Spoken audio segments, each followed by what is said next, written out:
Hello అందరికీ. So అందరూ ఎలా ఉన్నారండి? Hope everyone is doing good. So ఇవాల్టి మన వీడియో వచ్చేసేసరికి చాలా ఎమ్మీగా అండ్ టేస్టీగా ప్రిపేర్ చేసుకునే ములక్కాడ కోడిగుడ్డు పులుసు అనమాట.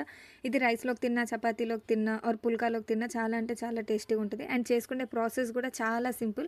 సో ఫస్ట్ ఆఫ్ ఆల్ దీనికి కావాల్సిన ఐటమ్స్ అయితే మనకు కావాల్సిన ఎగ్స్ ఫస్ట్ ఆఫ్ ఆల్ మనం బాయిల్ చేసి పక్కన పెట్టుకోవాలి. అండ్ దాని తర్వాత వాష్ చేసుకున్న మునక్కాయని మనకు కావాల్సిన సైజులో కట్ చేసుకోవాలి. ఇక్కడైతే నేను 4 టొమాటోస్ తీసుకున్నాను అండ్ 3 ఆనియన్స్ కూడా తీసుకుంటున్నాను. మనం గ్రేవీకి తగ్గట్టు ఇవి తీసుకోవాలి.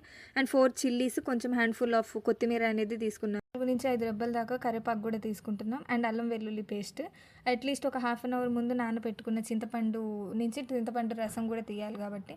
అండ్ నెక్స్ట్ దాంట్లోనే ధనియాల పౌడర్ అండ్ ఎండు కొబ్బరి పౌడర్ ఎలా తయారు చేసుకోవాలి ఏంటి అనేది కూడా నేను మీకు కావాలంటే ఒక వీడియో ప్రిపేర్ చేస్తాను. మీకు అవసరమైతే నా కామెంట్ సెక్షన్లో మెసేజ్ చేయండి. 1/2 టీ స్పూన్ ఆఫ్ పసుపు అండ్ కారం మీకు రుచికి తగినంత, ఒక 2 లవంగాలు, ఒక 4 నుంచి 5 ఇంచుల చెక్క అండ్ 1 టీ స్పూన్ ఆఫ్ జీలకర్ర కూడా తీసుకున్నాం.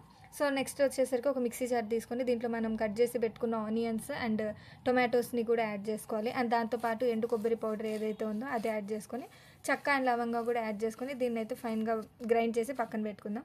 దాని తర్వాత ఒక కుక్కర్ తీసుకొని దాంట్లో మనకు సరిపడా ఆయిల్ అనేది యాడ్ చేసుకొని దీంట్లో 1 టీ స్పూన్ ఆఫ్ జీలకర్ర అండ్ మనం కట్ చేసి పెట్టుకున్న ఆనియన్స్ ఏవైతే ఉన్నాయో అవి కూడా యాడ్ చేసుకొని దీంట్లోనే కొంచెం కరివేపాకు కూడా యాడ్ చేసుకోవాలి.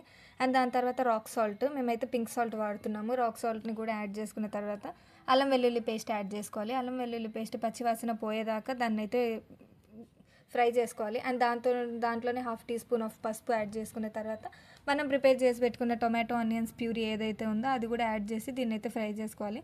ఎలా ఫ్రై చేసుకోవాలంటే దాంట్లో ఉన్న ఆయిల్ మొత్తం మనకు బయటికి రావాలన్నమాట. అండ్ ఆ స్టేజ్లో మనం కట్ చేసి పెట్టుకున్న మునక్కాయలు కూడా యాడ్ చేసుకోవాలి. ఆ మునక్కాయలకి మసాలా అంతా పట్టించాలి. అండ్ దాంతోపాటు దాంట్లోనే ఒక 1 ఆర్ 2 టీ స్పూన్స్ ఆఫ్ ధనియాల పొడి, మీకు కావాల్సినంత కారం యాడ్ చేసుకొని మళ్ళీ ఒకసారి అయితే మిక్స్ చేయాలి. ఎందుకంటే మనం ప్రిపేర్ చేసిందంతా మునక్కాయలకి పట్టేలాగా దాన్ని అయితే మిక్స్ చేసుకోవాలి.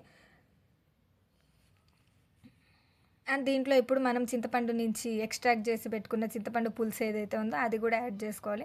అండ్ దాంతోపాటు మన గ్రేవీకి ఆర్ గ్రేవీ కన్సిస్టెన్సీకి తగ్గట్టు మనం వాటర్ కూడా యాడ్ చేసుకోవాలి. ఇన్ కేస్ మీకు గనక కర్రీ కొంచెం థిక్గా కావాలి అనుకుంటే తక్కువ వాటర్ వేసుకోండి, కొంచెం పల్సగా కావాలి అనుకుంటే కొంచెం వాటర్ అనేది ఎక్కువ యాడ్ చేసుకోండి. దాంట్లోనే పచ్చిమిరపకాయలు అండ్ హ్యాండ్ఫుల్ ఆఫ్ కొత్తిమీర కూడా యాడ్ చేసుకోవాలి. అండ్ దాంతోపాటు మనం బాయిల్ చేసుకున్న ఆ ఎగ్స్కి కనుక మనం సైడ్లో ఘాట్లు కనుక పెట్టుకుంటే అది అక్కడ మనం ప్రిపేర్ చేసుకునే గ్రేవీ జ్యూస్ ఏదైతే ఉందో అది మొత్తం ఎగ్స్లోకి వెళ్తుంది కాబట్టి తినేటప్పుడు కూడా ఎగ్ కొంచెం టేస్టీగా ఉంటుంది. సో వీటిని అన్నిటిని బాగా మిక్స్ చేసుకున్న తర్వాత మనం ప్రెషర్ కుక్కర్కి లిడ్ పెట్టుకొని ఒక 3 to 4 విజిల్స్ అనేవి తీసుకోవాలి. అంతేనండి, చాలా ఈజీగా 1 పాట్ రెసిపీ అనమాట. మనం ఇది ప్రిపేర్ చేయడానికి ఎక్కువ టైం కూడా తీసుకోదు.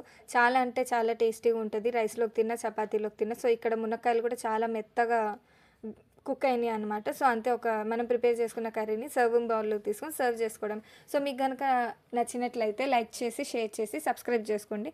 అండ్ మీకు ఎలాంటి వీడియోస్ కావాలనేది నా కామెంట్ సెక్షన్లో మెన్షన్ చేయండి. Thank you for watching.